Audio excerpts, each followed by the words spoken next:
حضرت ابو ہریرہ رضی اللہ تعالیٰ عنہ مروی ہے کہ رسول صلی اللہ علیہ وسلم نے فرمایا، جس نے اپنی جان کو ہلاک کیا تو کہ اپنے جان کو ہلاک کرتا رہے گا، اور وہ پھر جس طرح اپنی جان کو ہلاک کیا اسی طرح دوزخ میں ہلاک کرتا رہے گا۔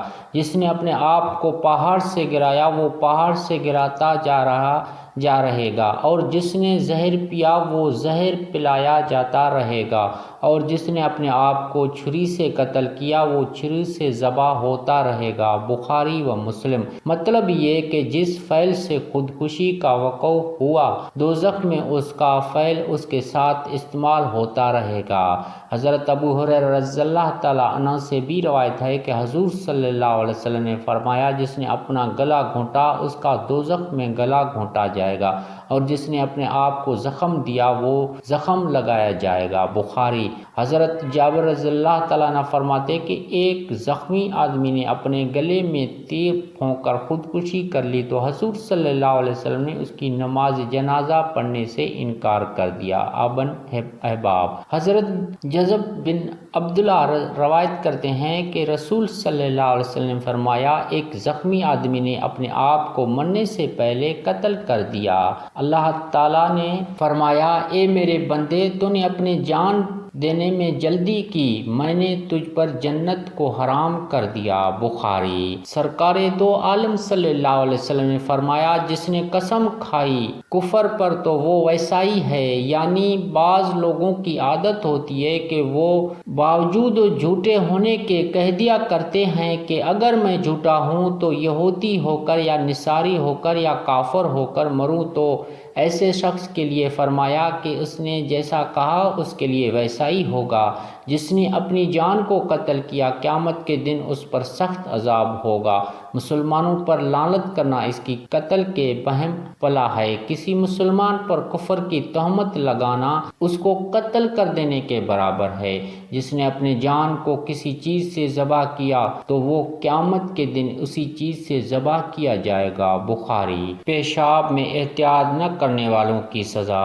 حضرت شفیع ابن معتد السعی رضی اللہ تعالیٰ عنہ ایک طویل حدیث کے ذیل میں رسول صلی اللہ علیہ وسلم سے نقل کرتے ہیں کہ آپ صلی اللہ علیہ وسلم نے فرمایا، دوزخ میں ایک شخص اپنی انتڑیوں کو کھینچتا ہوگا، اہل دوزخ اس سے پریشان ہو کر دریافت کریں گے کہ تو کیا عمل کرتا تھا؟ وہ کہے گا کہ میں پیشاب میں احتیاط نہیں کرتا تھا اور بے پرواہی سے ہر جگہ پیشاب کرنے بیٹھ جاتا تھا۔ قیامت کے روز ابن عباس رضی اللہ تعالیٰ عنہ فرماتے ہیں کہ قیامت میں دنیا ایسی حالت میں لائی جائے گی کہ بہت بری عورت، بدصورت، کھری آنکھیں، دانت آگے کو نکلے ہوئے لوگوں کے سامنے لا کر کھڑی کی جائے گی، اور ان سے پوچھا جائے گا کہ اس کو پہچانتے ہو؟ وہ کہیں گے، خدا کی پناہ، یہ کیا بلا ہے؟ ان سے کہا جائے گا، یہ وہی دنیا ہے جس کی بدولت تم نے ایک دوسرے کو قتل کیا، آپس میں قطع رحمی کی، اسی کی وجہ سے تم آپس میں ایک دوسرے سے حسد رکھتے تھے، بغض رکھتے تھے اور اس کے دھوکے میں پڑے رہے۔ اس کے بعد اس بڑھیا کو جہنم میں پھینک دیا جائے گا۔ وہ چلائے گی کہ میرے ساتھ ان کو بھی تو لاؤ، میرے پیچھے لگنے والوں کو بھی تو میرے ساتھ کرو۔ اللہ تعالیٰ شان کا ارشاد ہوگا کہ اس کے پیچھے چلنے والوں کو بھی اس کے ساتھ کر دو۔ شراب پینے والوں کی سزا۔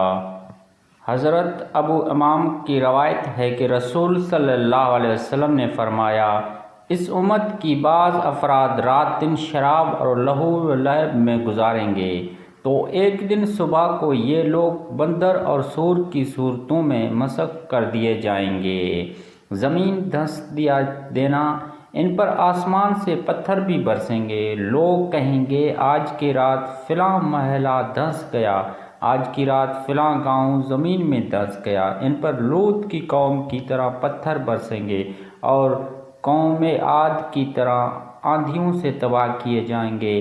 اس کی وجہ یہ ہوگی کہ یہ لوگ شراب پئیں گے اور سود کھائیں گے، ریشمی لباس استعمال کریں گے، گانے و الیان ان کے پاس جمع ہوگی اور قطع رحمی کریں گے۔ مطلب یہ کہ ہر قسم کا فسق و فجور ان کے ہاں راج ہوگا۔ حضرت ابو ہریرہ رضی اللہ تعالی عنہ بیان کرتے ہیں کہ سرکار دو عالم صلی اللہ علیہ وسلم کا ارشاد ہے، 3 آدمی جنت میں نہیں جا سکتے، ایک شراب کا عادی، دوسرا قاطع رحم، تیسرا جادو کی تصدیق کرنے والا۔ جو شراب سے توبہ کیے بغیر مر جائے گا اس کو قیامت میں غوطہ کا پانی پلایا جائے گا۔ کسی نے دریافت کیا غوطہ کیا ہے؟ فرمایا غوطہ ایک نہر ہے جس میں زانیوں کا کچ لہو بہتا ہے۔ شرابیوں میں اس قدر بدبو ہوگی کہ اس سے اہل دوزخ بھی پریشان ہو جائیں گے۔ مردوں کی کمی، شراب خوری اور زنا کی کثرت ہوگی۔ حضرت ابو ہریرہ رضی اللہ تعالیٰ عنہ فرماتے ہیں کہ رسول صلی اللہ علیہ وسلم نے ارشاد فرمایا کہ قیامت کی نشانیوں میں سے یہ بھی ہے کہ علم اٹھ جائے گا، جہالت بہت بڑھ جائے گی، زنا کی کثرت ہوگی، شراب بہت پی جائے گی، مرد کم ہو جائیں گے، عورتیں اس قدر زیادہ ہو جائیں گی کہ کئی عورتوں کی خبر گیری کے لیے ایک ہی مرد ہوگا۔ بخاری و مسلم۔